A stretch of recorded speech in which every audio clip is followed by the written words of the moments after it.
Here we go. Hello out there. Happy Tuesday. Today is, I have to look because I can't remember. Today is April 28th. Dates don't have a meaning anymore. I'm Jeff Kravitz. It is 420 Live. Welcome to my daily distraction where we get together and try to get away from the daily minutiae and into a completely different mindset. Away from the daily brainwashing that's going on out there. If you've been tuning in, there's a lunatic in charge. It's kind of like a monster movie. Ah, here he comes.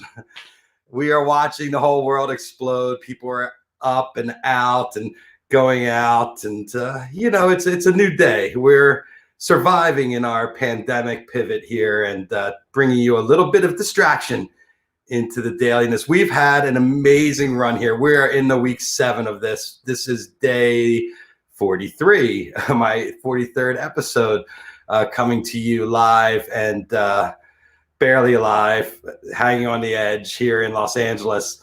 And it's a nice day today. The weather has kind of cooled down a little bit. It's no longer the Santa Ana as the earthquake weather is kind of dissipated. And, it's pool time. The pools are open. Everybody's trying to get to the beach and try to get out of it. We've had an incredible run here of celebrating Jazzfest since last Thursday with Boyfriend. And we had fun yesterday with Whistle Monster and Tom Thayer from DBA. And today, as you might have seen, I had the guys from Galactic lined up for my show. And sure enough, as life does happen, Stan called me up and was like, it's my wife's birthday today. And I was like, oh, so happy birthday, Lauren Del Rio. I wish you a happy 29th. I think it was your 29th birthday. Happy 29th birthday. And I hope we will see Galactic here on Thursday. And tomorrow we're going to have Eddie Roberts from New Master Sounds come in and talk to us about he's a very original, unique guitar player in this day and age. He's a gentleman and a shredder. So we have some more New Orleans vibe coming out to you. I reached out to the Q-Man himself. I doubt we're going to get Quint, but you know what? I am making a request, at least to come out and say hi and maybe introduce my show one day, even for 90 seconds. It'd be great to see Quint on here saying hi. But, that's a pipe dream. I reach out to Shorty's people. There's a lot of people out there that are not feeling the vibe right now. And that's a thing I totally understand. That people aren't feeling they want to talk. They're afraid they might get quoted out of context or somebody might say something to get blown up in the press or whatever. It's just like a lot of people are on guard. And then on the flip side, I see people like my friend Ben Jaffe, who was on Sunday, and he was totally like, I would have never done this a month ago, but in the past month, I figured out how to communicate via these little tiny cameras. The main thing is you don't leave the camera on when you don't realize that you're on, even when you're in house party. I've had some awkward situations come up where you're at house party and, you're just doing something weird. And somebody tells you like, wow, is that something you usually do when you're sitting in front of the computer? So I've been popped. I've been busted out there. Anyway, folks, I hope everybody's healthy out there. I hope you're staying educated and not polluted with the information that's coming off of your computer and your TV screen out there. The conspiracy theories, the Illuminati, all the stuff that you want to hear, anything that you want to sink your teeth into. There is a film or a doc or a video that's going to take you down that deep, dark path. I suggest that you don't watch that stuff, but some of it's really fun. I've watched some amazing conspiracy theories, and I don't know what to believe. But that's not my job. My job is to bring you a little slice of life. And I was lucky today. I talked to Rob Steinberg I had on last week, and I saw on his birthday he got a Simpsons greeting from Matt Groening and from our guest today, David Silverman. And it just dawned on me that David, I've met at Burning Man before, and he would be a great guest if I could get him. He's in the middle of production, and I am lucky to introduce him on the show today. So I'd like you all to say hi to David Silverman. Hello, David. Oh, wait, let me turn your mic on. Sorry, that was me. There you go. How are you? Great. I'm doing well. Hello, everybody. I hope you're all doing well, too, and hanging in there. Sometimes it's a little rough, you know what I mean? Yes, rough indeed. Oh, yeah, it's kind of tough out there. But no, I'm doing okay. The Simpsons, actually, by the skin of our teeth, literally the last day that we were allowed to go into the office, we managed to get everybody set up at home. So we are full in production, getting shows done, both from the Simpsons animation side of things and also from a Gracie side of things, getting the shows on the air. So everything's groovy. Everything's moving. So back in the day, a lot of the technology you would need to animate the show, it was so expensive and so cutting edge that it had to be in like some studio somewhere. Has it changed now where you can do everything at home? And well, yeah. Well, back in the day when we were doing drawing on paper, no, there was no way we could do it because it physically had to be there. But now we literally can send everything on the wires. So we're sending, people are working at home, working on Cintiq tablets, with these Wacom tablets you draw directly on, working on various programs, all from a company called Toon Boom Animation. So yeah, we send everything on secure sites, and then we do all the key animation here, and then we send it off digitally to our studio in Korea, and they finish 2 studios alternating the episodes. One is called ACOM, and the other is called Rough Draft Korea, because there's a rough draft here in the USA, started by Greg Vanzo, a former Simpson animator. He and his wife, Nikki, formed the studio and then have production in Korea. But anyhow, all sent over that way, and they sent it back to us on the wires too. Before, you literally had to have somebody. We literally had 3 big boxes with Act 1, Act 2, Act 3 filled of animation paper, literally this big. And somebody had to go flying over to Korea, and there had to be a courier there to sign for it. So it was a whole deal. What was the last year you did it on paper? Let's see now. Well, that's an interesting question, because we went digital painting and compositing in 2002, but we're still on paper. We went digital complete. Now, the movie was done on paper, for that matter. That was 2007. So it was after 2007. I guess it was. I don't know which year it is. Maybe it's 2010, but right. Look it up. It's when we went 16:9 format, and that's. I'm sorry, I didn't consult my notes. That's fine. Well, I saw that you started animating in the very beginning with Tracy Ullman. Yep. My question is, were you involved with Life is Hell back in the day? Oh, no, that was all Matt. That was all Matt. Was all just Matt? Absolutely, yes. And Matt, he got Jim Brooks was a fan of Matt's. In fact, his one of his close associates, who's no longer with us, unfortunately, Polly Platt, who was not only a writer but a production designer for Jim, gave him as a gift a Matt Groening original, which I think was 10 Ways to Die in L.A. And the one that Jim really liked, one was Death by Failure, Death by Success. And anyhow, so he met with Matt and in late '85, and then basically they got when Jim was doing the Tracy Ullman show. That's when he had the idea we should have Matt do animated interstitials for it. And none of this is new, though, I'm saying. But basically, instead of doing his Life in Hell cartoon, he came up with The Simpsons, kind of off the top of his head.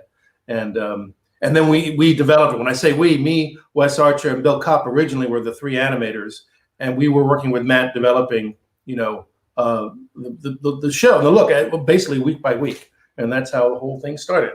2 years of that, 48 episodes on the Tracy Ullman show, and then we became a series, starting work in 1989 on the series. Around this time, 1989, I was working on the title sequence. Wow. And how many episodes now? Well, I think the Halloween episode was 666. So there we go. Crazy. You ever get cramped up in the old days from drawing? You mean back then? Yeah. Back then, yeah, I was really cramped. I was doing a lot more drawing. I was doing quite a bit. I mean, especially when we're doing the Tracy Ullman show, because we're doing everything, drawing it, animating it, cleaning it up, and it was being painted. Oh, that's the other great thing. Georgie Pelusi is the one who made them yellow, because Bart, Maggie, and Lisa don't have a hairline. So you have to come up with a color that you buy as a skin color as a hair color. So. Oh, very interesting. Yeah. Well, the show's been absolutely amazing. I love all the chatter about predicting the future online. It seems like every time something happens, like coronavirus, The Simpsons predicted it. Yeah, we did. No. No, and then everybody doctors it up online. They say, "See, I have it online, so it must be true." Right. So don't forget. Don't ever double check something, folks. Just accept it. Well, not to ask you any tips for what's happening in new seasons, but are they going to be keeping socially distant and stay at home? The Simpsons? Well, I don't know. Oh, how about one of my friend Clayton here had a question. Yeah, I think I can safely say this real quick. Shows that have already been written and in production, yes, they're not socially distant because that's the way they are, and that's the way they're coming back. So right. All right. My friend here, Clayton, wants to know, will there be another movie? One of these days, man. It's a lot more work, right? It is. And it this is the thing people ask, and they said, and the best answer to tell people, doing the other movie and the show at the same time damn near killed all of us, because it's not like we have another group of people do. It was like literally everybody was kind of doing. And we'd had more people do anime, and at some point, could you help us on this, or bringing other directors to help the other sequence directors, because we're doing it so fast. So there's that aspect of it. But yeah, I believe there'll be a movie at some point. I couldn't tell you when, though. Yeah, well, it's a fascinating series. Now, your other passion is your music, your love for music. You're a musician yourself. By the way, this is what I'd be doing at Jazzfest right about this time. So I figured have a little. Oh, cheers, everybody. Yeah, so right now Jazzfest would be 6:22, right? We would just be, well, it's Tuesday, so we would just be relaxing. You would go all 10 days? When possible. I haven't been able to do that in a long time, but I really would love to do that sometime, because Did you go first weekend, second weekend? What's your preference? I go whatever weekend I can get out there. But I go out there too, because I've been very fortunate to be able to sit in at Jazzfest, particularly with Paul Sanchez and the Rolling Road Show. And one time, amazingly, with Taj Mahal and the Real Tuba Band. That was amazing. Sitting in with I think it was 6 or 8 sousaphones. So wow. How did you? One of your claims of fame is that you have a flaming tuba. Flaming tuba. I mean, people always correct me it's a sousaphone, but folks, a sousaphone's a tuba. That's right. You heard it here first. To put it another way, all sousaphones are tubas, but not all tubas are sousaphones. And you can see there's a tuba behind me. Yes. This one does not flame. Yeah, I guess it would be dangerous in the house. A little dangerous, a little low ceiling, I'd say. So, yeah. How'd you come up with the concept for the flaming tuba? Well, I had a very good friend, also a former Simpson artist, Adam Maltese, who's a brilliant kung fu expert and fire performer. In fact, she used her kung fu spinning technique with her fire technique. She's brilliant. And she was showing me all these things. Like, they have this wicking material. You could make fire swords and make fire hula hoops and fire, this and fire that and fire rope and so forth. And I was thinking, I wonder if you could, maybe put like some wicking on top of the tuba here and do that. And then I was also thinking, well, I don't know how to do it, but it'd be interesting if you got some like a propane and you were able to have a valve. So when you play it, you'd make the flame jump. And so, well, Anna luckily had a friend in construction who knew how to do that sort of thing, and in Colin, and we figured it out. And that's how it happened in 2005. And I've been doing it every year ever since at Burning Man. And occasionally when I'm able to be somewhere, the fire marshal thinks it's okay. Yeah, so you've been going to Burning Man the past 15 years straight. I have gone to Burning Man. No, actually, no, that's the thing. I went to Burning Man first time in 2001. So I've gone for the past, this is going to be my 20th year, but well, things kind of changed. Yeah, well, it's going to be my 20th year. Actually, I had worked this year. I wasn't going to make it, but it was Burning Man, not 20 years, 5 years. Jazzfest, 20 years. How many years have you been doing Jazzfest? That I can't really, I'd have to sort of add it up because it hasn't been continuous. Right. It's here and there. My first time at Jazzfest was it had to have been like 94. I'm pretty sure it was 94. And yeah. And by the way, for those who saw the episode that I wrote, well, I co-wrote. I came up with the idea and I co-wrote it with Brian Kelly, a Simpson episode where they go to New Orleans. Yes, it was inspired from going to New Orleans and Jazz Fest. Originally in the script, we were going to go to Jazz Fest, but it became kind of redundant and too much material. Also seemed a little coincidental they happened to be in New Orleans when Jazz Fest was there. But that whole thing of Homer going to all the foods and like when I stage it all around town at various restaurants, actually what was going to be him at Jazz Fest in the foreground with all those booths in the background with all the food. And that's where I took all those dishes from, was going around writing them down, or actually I photographed them and wrote them down later and transcribed it. And I think some people have told me, David, some of those dishes are only actually made for Jazz Fest. I said, oh, well, what are you going to do? Because he was going into restaurants to eat them. Yeah, but anyhow, that's that's where we get our inspiration, folks. What's your favorite Jazz Fest food? All of them. Really? Well,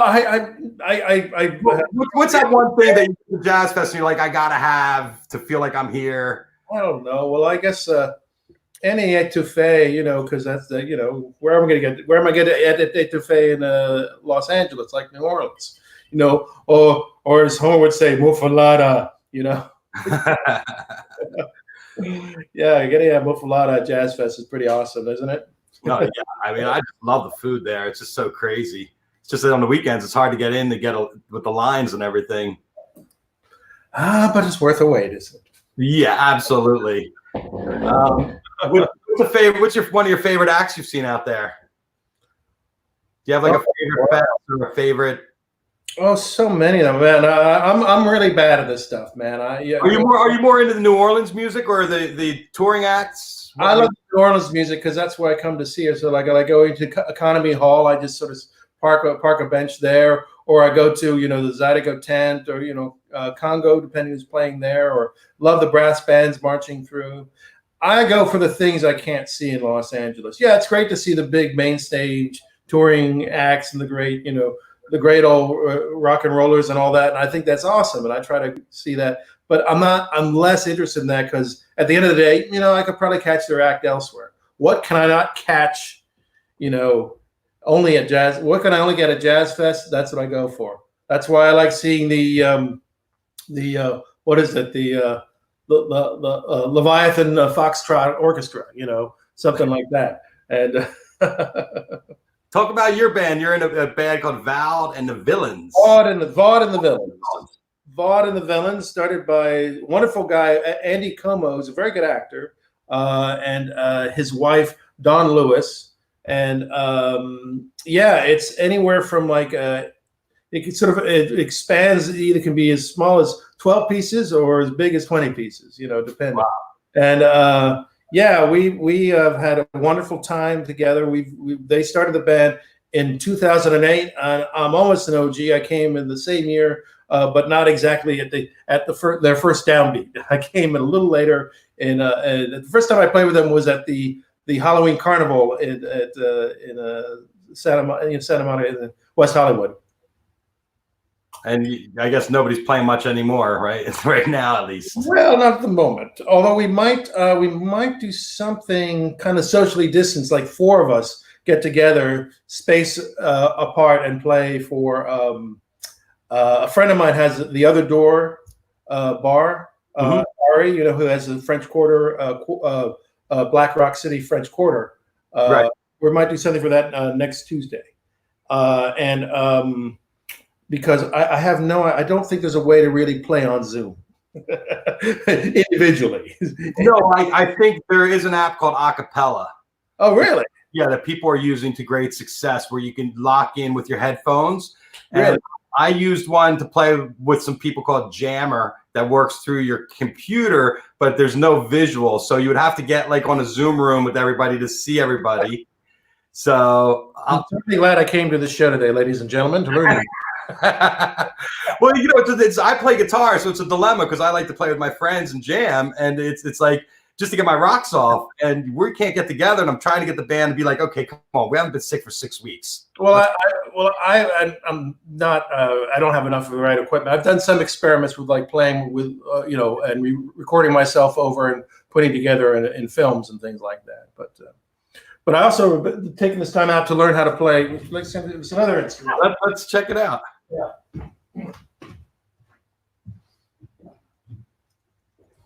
This is called a Vogner Tuba. Whoa. And it's actually, and it can be played either with a trombone mouthpiece or a French horn mouthpiece. Normally, it's a French horn mouthpiece type instrument. And it has a range of a baritone, which is an octave higher than the tuba, same as a trombone.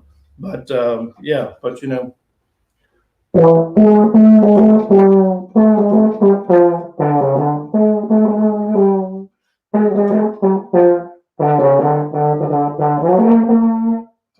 working.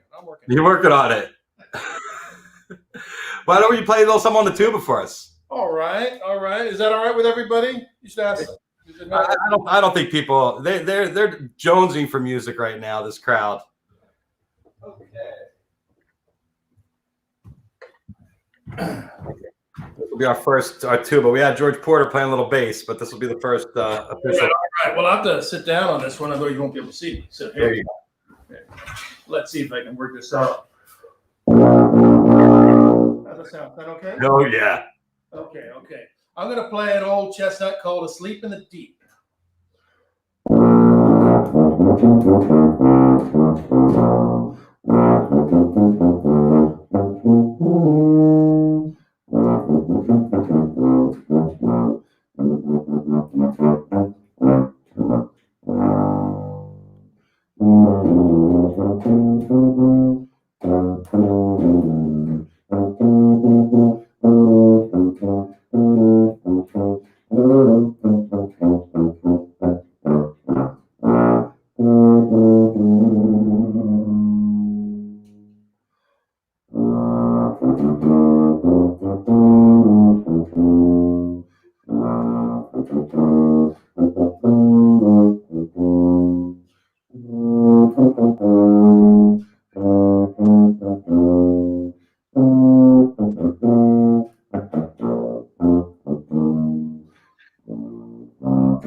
That was great. Thank you. It's interesting. You could probably kill yourself playing that thing. It uses so much oxygen. Well, it keeps my lung capacity happy. So yeah, the COVID you'll definitely know as soon as you get it, because you'll be like, I can't play the tuba anymore. Yeah, exactly. I am not short of breath. No. That's incredible. The tones are so amazing, like those low frequencies. Is that lower than the baritone sax? Definitely lower than a bari sax. Although they might be pretty close. You can get very low in a bari sax. A bass sax is more comparable. I think the bass sax. Well, I mean, the tuba can get very low. It can get to the end of the keyboard. There's a pedal tone. Here, I'll play you the pedal tone. get the right air for it.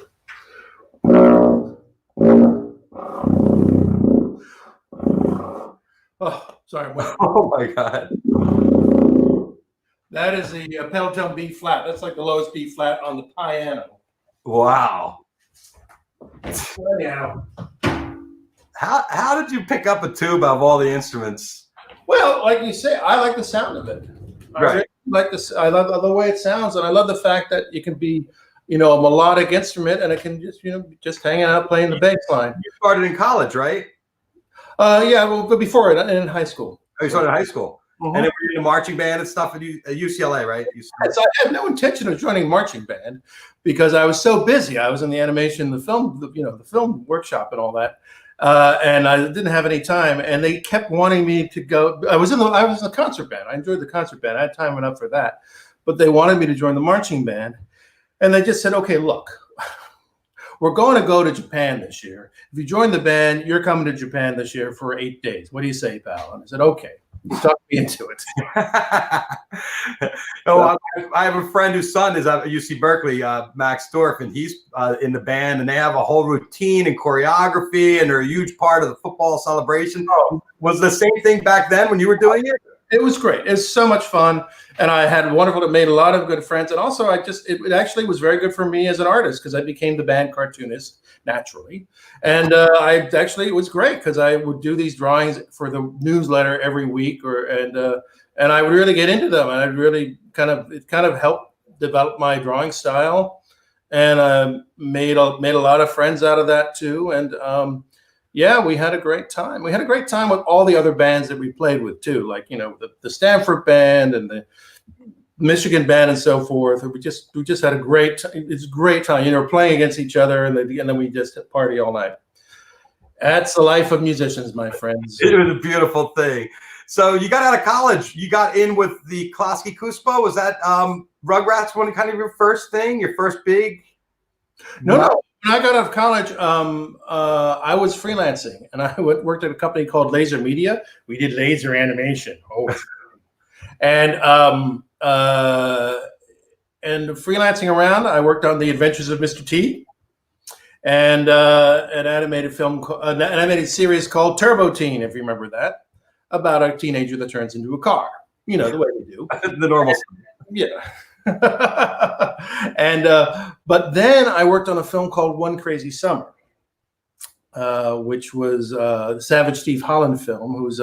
He was a student at Cal Arts along with Bill Cobb. They were pals over there, and he went into live action. He did Better Off Dead and One Crazy Summer, both starring John Cusack. And there was 10 minutes of animation in that, and I worked on that. Bill was directing it. It was me, Wes Archer, and Tim Bjorklund, and a fellow named Jeff Myers, who was kind of like an assistant animator.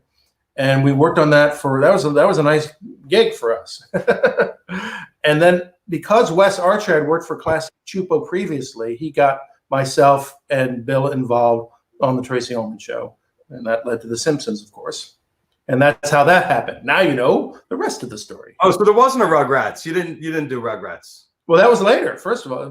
Remember, Rugrats is later. Oh, it was in 2001. That's right. That's much later. No, not that late. No. It was around the same time. I can understand the confusion. I actually worked on the first pilot episode that was directed by Peter Chung, who later did Aeon Flux.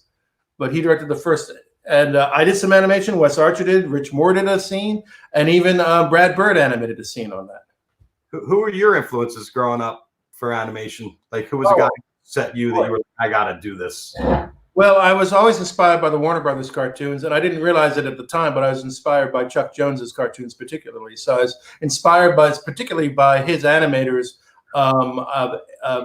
probably Ken Harris and Ben Washam, who I later met and took classes from, and also Abe Levito. He had a great team, and of course Chuck's approach to posing was fantastic.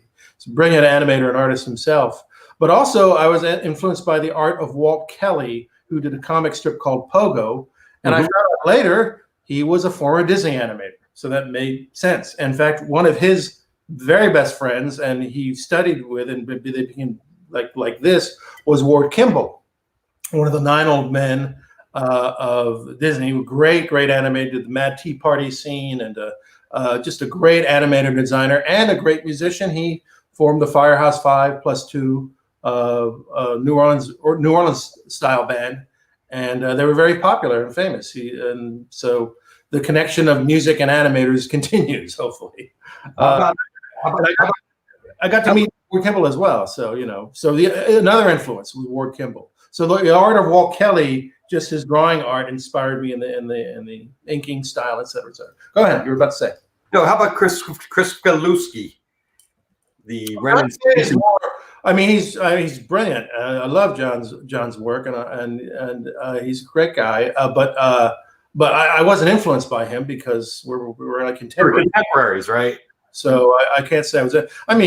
I was admired his style and so forth. But that's his style. I'm not cribbing that.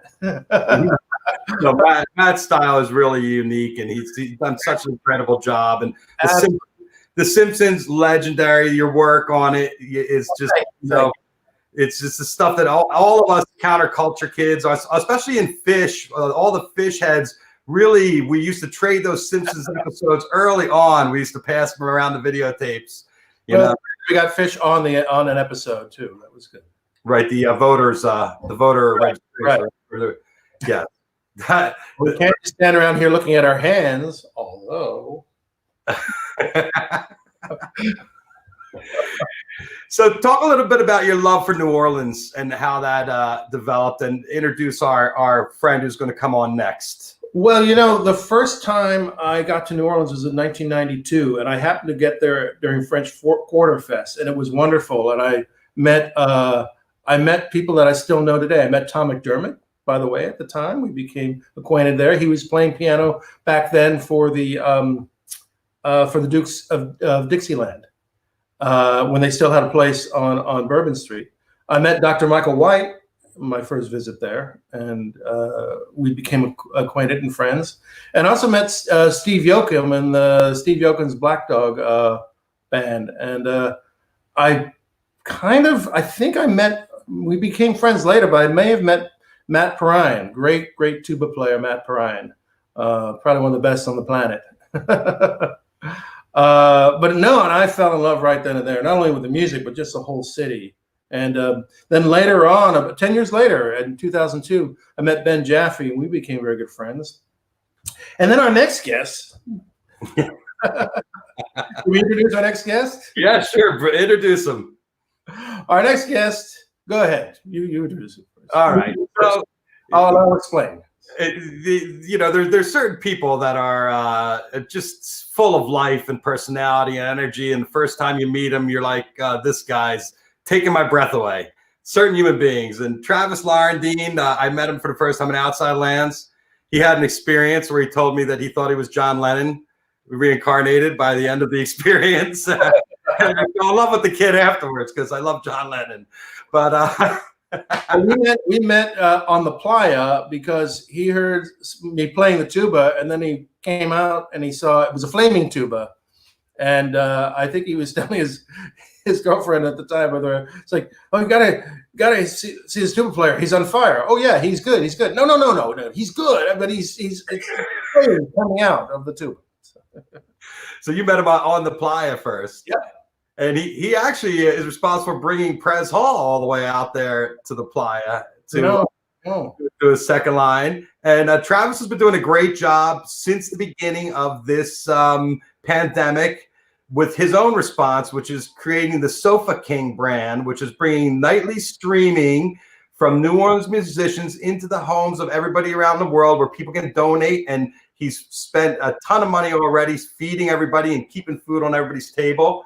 So here's a great human being, Travis Laurendine. Come on in. Hey, Mr. Bush. How are you guys? How are y'all? This is fun. I'm now on the other side of the camera. I've been in the production mode the whole time on the other side. So thank you for that amazing introduction. And for a little clarity, Jeff's story.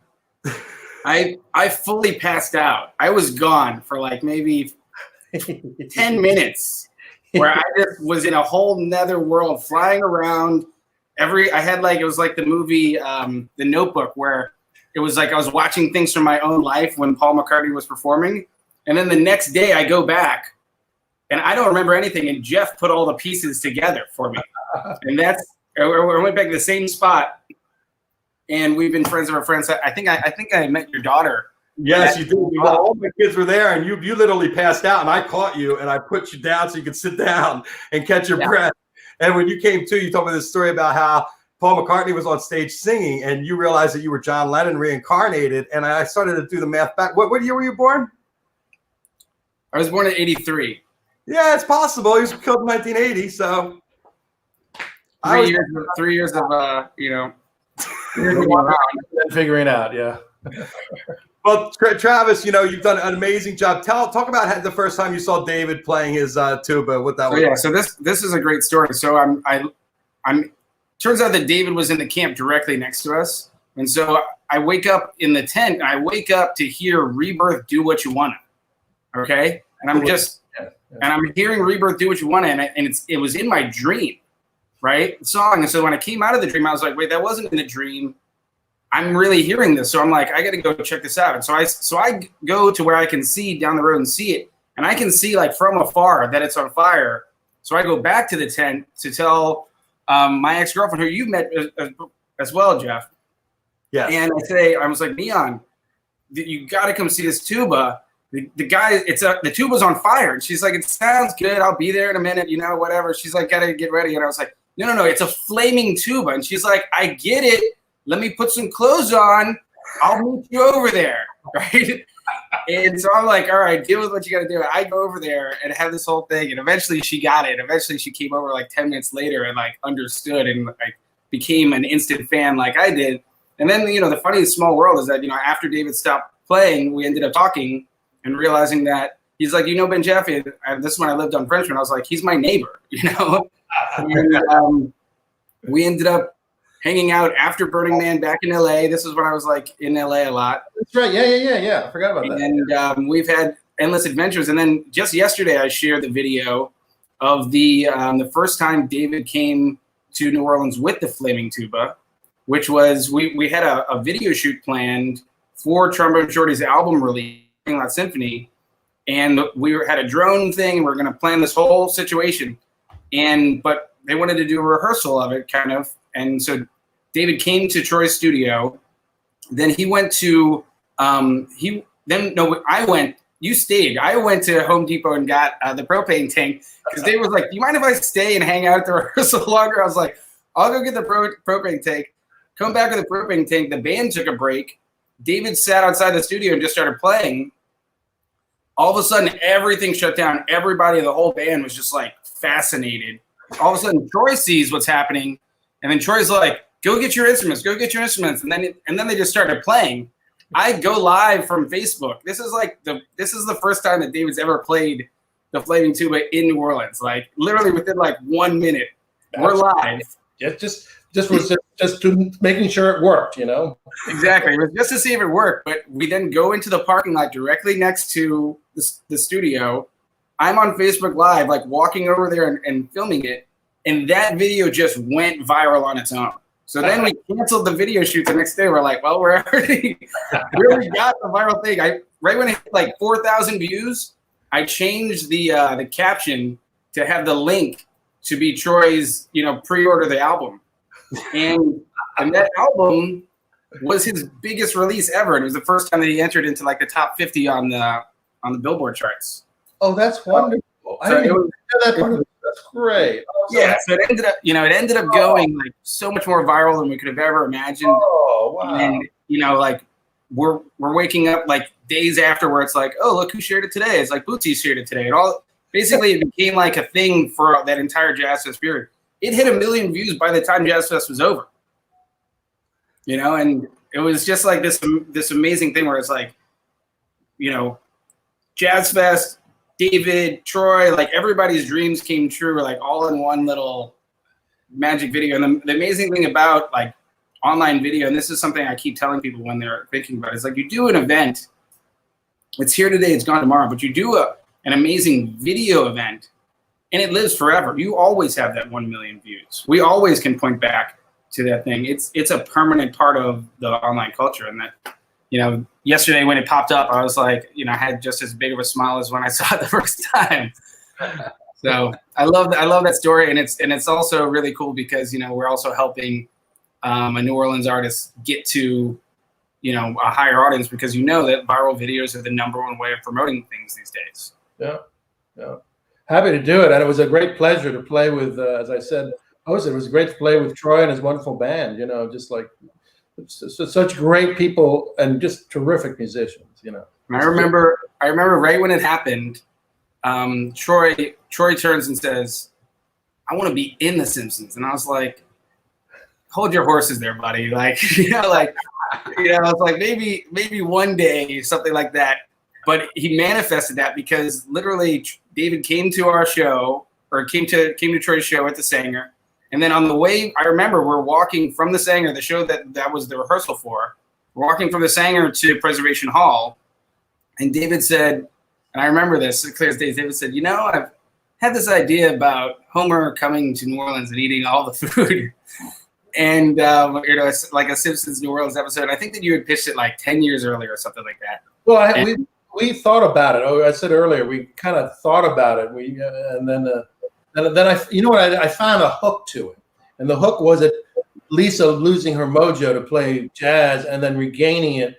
And thanks, being in New Orleans, and also meets this mysterious character who turns out to be Bleeding Gums Murphy's nephew.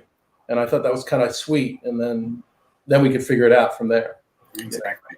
And of course he put not just Trombone Shorty in it as himself, but he put the entire Troy's entire family basically in it. Yeah.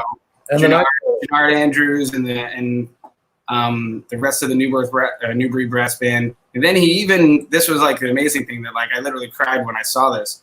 But our dear friend Travis Trumpet Black is the reason why I'm Travis Sugarbush, is because there was already another Travis, and you know, may he rest in peace. But he was in the show, and David made that happen. Yeah. And you know, so now Trumpet Black lives forever. And I also had more people in there. I actually had a whole thing we had this scene with Prez Hall that unfortunately, I'm sorry, and it got cut out.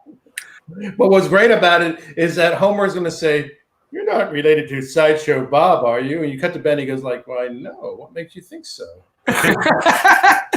Oh my God, that would have been so classic. It's so great. But we had to cut for time, unfortunately. And but I did also get the Nightcrawlers in, the New Orleans Nightcrawlers. So right.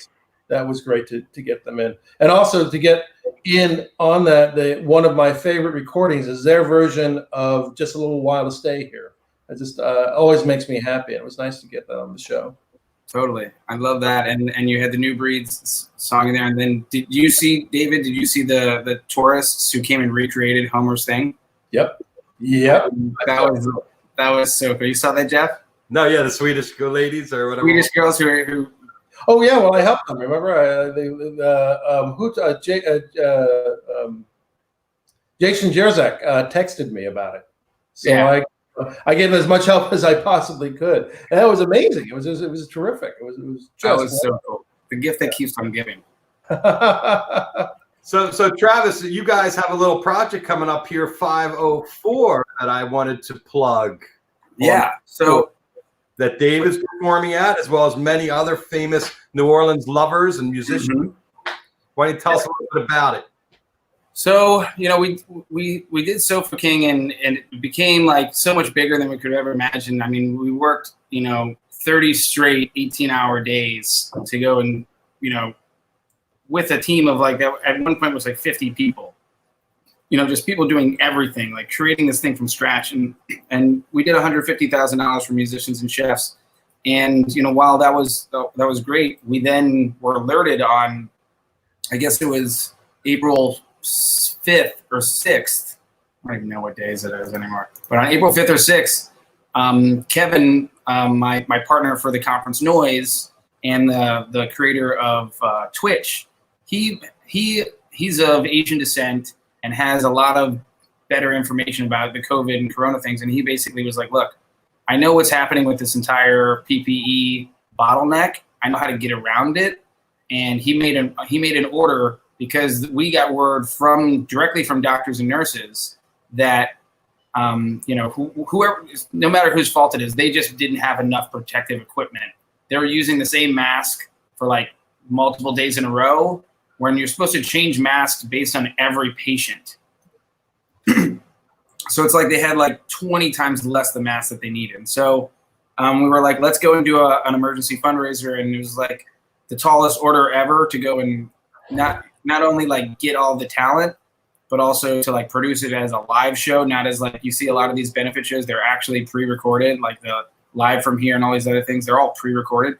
We actually were live, and just with the celebrity parts are pre-recorded bits that are sent in. And so we did it. We ended up, being around $15,000. But the thing that was the crazy part was that we had these foundations, because we created so much awareness.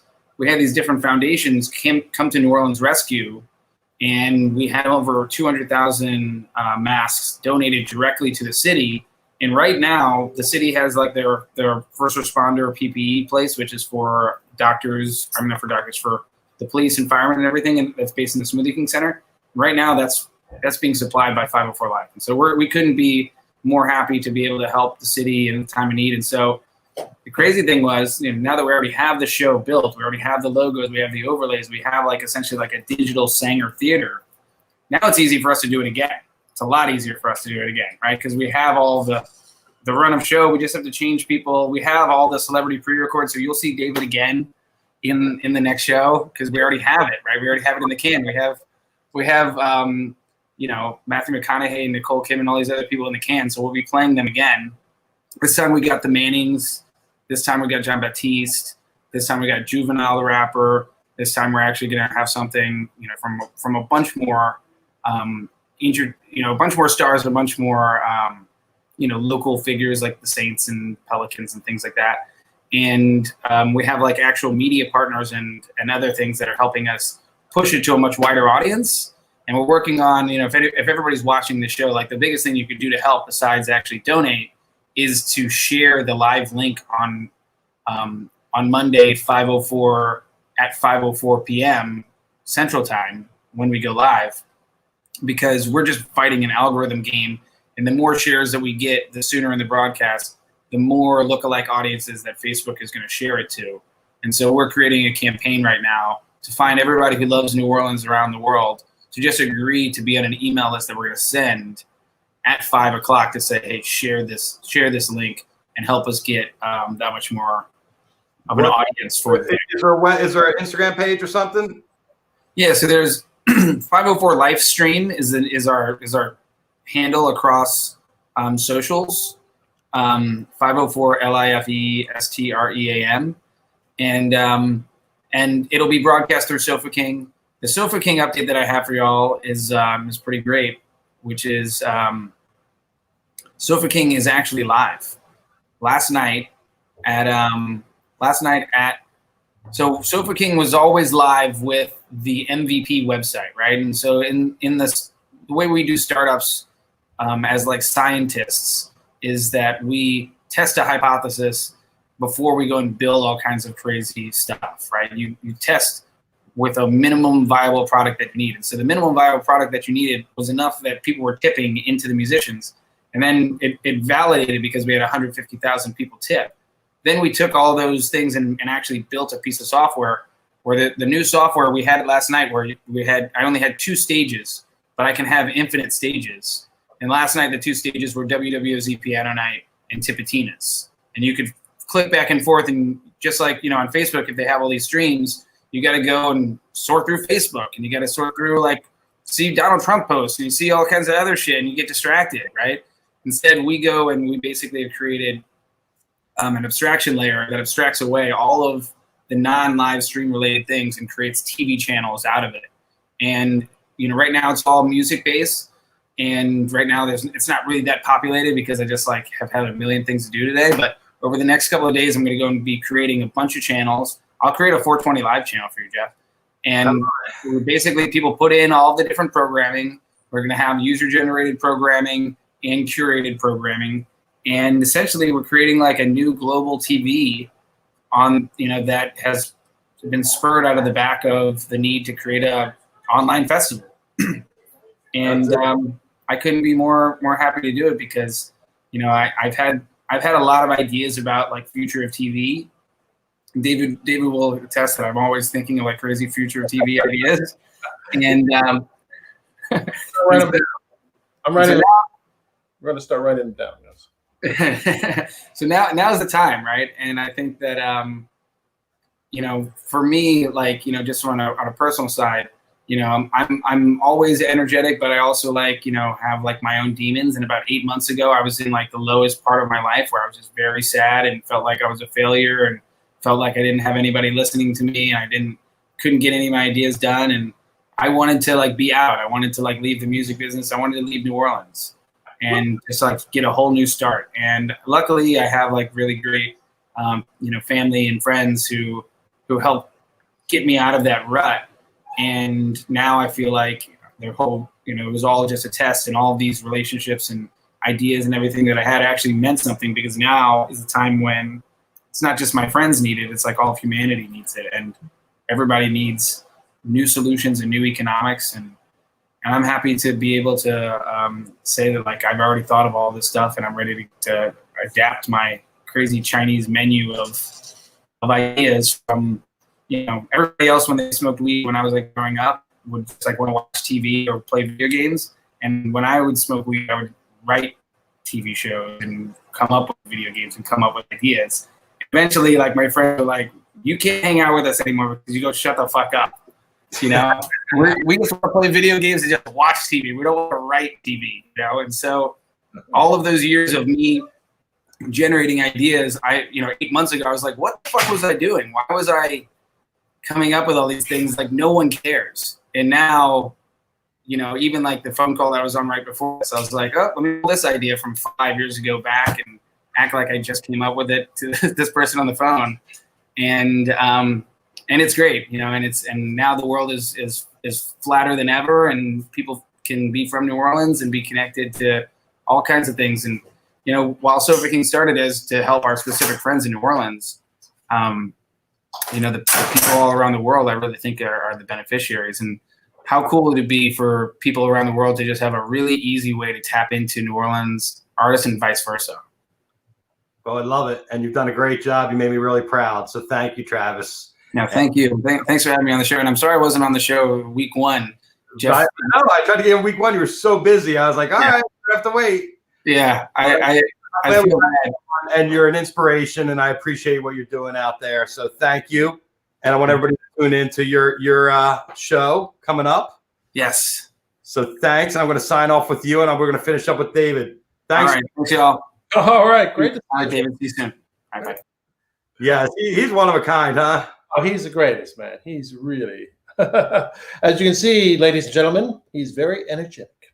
He's got a lot of energy, and he's channeling it in the right places too, which I think is what's really interesting during this. Yeah. He's just really he's super intelligent and super passionate and super creative. It's a great combination, and he sort of makes his own luck, and some things work out, some things don't. But man, he's very inspiring to hang out with. Yes, he has a lot of great ideas, and it's just about channeling them. So as we talked earlier, The Simpsons has become very famous for predicting the future. I want to throw it to you now. You got any predictions you want to throw at us? This too shall pass. How about that? I sure hope so. I sure hope so, man. I don't know. I'm not good with predictions myself. I think the ones that really surprise us are the ones that that are like these sports predictions. They're like, well, how did that happen? Win. The other ones are sort of like, well, that's lucky guesses. And sometimes I don't know, like the whole thing of like being bought by Disney is like, was that a prediction or a suggestion? But wait, I pulled off just for shits and giggles the 18 predictions. Tiger attack against the guys in Vegas, Siegfried and Roy. The Beatles. Again, it's like something that's bound to happen. Yeah, that's sure what Tiger was being a tiger, right? There are tigers. The Beatles fan mail, the fan mail that Paul McCartney dug up that showed up like 20 years later. Cover up. The three-egged fish, horse meat. Yeah, three-eyed. Not three legs because they don't have legs, right? Right. The horse meat, where you predicted the horse meat where they were in the school, the lady was putting horse meat in the food. Oh yeah. The autocorrect for cell phones. The what? The autocorrect on the cell phone. Would type something different than what you were going to say. Oh, we have a lot of computer people who are writers, you know. Of course. The smartwatch, which, you know, I guess that would be Dick Tracy officially. Yeah, well, Dick Tracy predicted before we did, so that one doesn't count, folks. Okay, how about the Shard in London? They said there was a futuristic building in the background of a scene. I think some of these they're stretching a little bit, but the robot librarian was true. Yeah, okay, fair enough. The Higgs-Boson equation. Yes. The Ebola. Yeah. Okay, fair enough. The faulty voting machines. Well, come on, we knew that was going to happen. At least crooked. Yeah, but how about U.S. beats Sweden in curling? Well, that one we're sort of going like, ooh, well, now I'm scared, you know. It depends how you vote. Well, ultimately, I'm glad our entertainment future, at least, is in good hands, and our music future. Well, I just want to point out to people, remember, the Trump one wasn't such a prediction. Remember, because most people don't remember, he was running for president at the same time we were writing that episode. Late '99, he was trying to get the nomination for the Ross Perot's, I think it was, I can't remember the name of his party, Third Party. Yes. He didn't get it because, you know, he wasn't a reality TV celebrity then. But anyhow, so it was low-hanging fruit. It was an easy joke to make. Now Jesse Ventura has put his is joining the election this year as a Green Party candidate is one of the things he's doing. And I think the most brilliant guy at predicting this whole thing, you know who that is, right? Yeah, remind me. Who's that? Mike Judge. Oh, yeah. Yeah. Because in that movie, a reality host becomes president. A wrestling star becomes president and makes everybody drink Gatorade. No, well, when I saw Idiocracy, I said, this is the future. I mean, that was back in like 2003 or 4 or something like that. Yeah. But I saw that, and certainly the first 40 minutes. You know, he really just wanted to make a short. He wanted to make that a short, but that's why it sort of is like, you know, it's just great. The opening is fantastic. The opening 3 minutes is probably some of the best, most realistic and true, too, that people don't want to propagate the species if they're too smart to propagate the species. Let's hope intelligence wins, because I'm sick of the idiots being in charge. That's for sure. Well, it hasn't. It's all fine when there's no disasters, but when there's a disaster around and the idiots are in charge, well, you see what happens. Yeah, we're running on fumes right now. Well, David, thank you so much for filling in today for the Galactic Guys. We all appreciate it. My pleasure. You are on my list. I just want you to know, because I find you an amazing talent, and I'm really glad we had a chance to talk. Likewise, and I hope to see you all later. I'll see you Burning Man soon. Probably not this year. Well, and everybody, we'll be out of this. We'll be past this at some point, and not too far in the future. When are the Simpsons? When's the new season start? Well, we're still doing new episodes for this season until I think we have our last few episodes into May, and the next season starts, I guess, at the end of September. I don't really know. I don't keep up on these things. Well, at least you're working, so that's very good. So keep up the good job, and thank you. And we look forward to hearing from you soon. Absolutely. All right then. All right. Great to see you. Bye now. David Silverman coming on from Simpsons, Jazzfest, Burning Man. The guy gets around. Very creative. Amazing to capture that talent in one place. We've been celebrating Jazzfest and New Orleans and everything, and Travis came on to talk a little bit about this 504. I'm going to pop that up one more time. 504 live stream. That's going to be on 504. You want to check that out. send some money to Travis and the Sofa King over there. You know, he's got his heart in the right place, and he's doing the best he can for everybody. You know, that wraps it up for today. My notes for the rest of the week. Tomorrow, we're going to talk to Eddie Roberts from New Master Sounds. I'm really looking forward to talking to Eddie. He's a great friend of mine and an amazing guitar player. And then we're going to have the guys from Galactic come back and fill up their canceled spot and make good. So we'll talk to Stanton and Rob on Thursday, and then we're going to roll into Jazz Fest weekend and see what's up. I'll figure out what I'm doing. It's day by day here at 420 Live, folks. I thank you for tuning in. Please take care of yourselves. Take care of each other. Hydrate, liquidate, medicate, all the Kates. Take care of the Kates. Here's the hug, the virtual hug. I miss hugging you all. It's probably the thing I miss the most is hugging other humans and touching people and spitting in their face when I talk. So I miss the good stuff. But wear your masks out there. And, you know, if you're going to wear a mask, put a little Halloween mask on your head, too, so you look like you're having fun, at least, while you're out there. And here comes peace, love, and happiness. I had it all screwed up for you guys. Take care, everybody. We'll see you tomorrow. Same bat time, same bat station, 410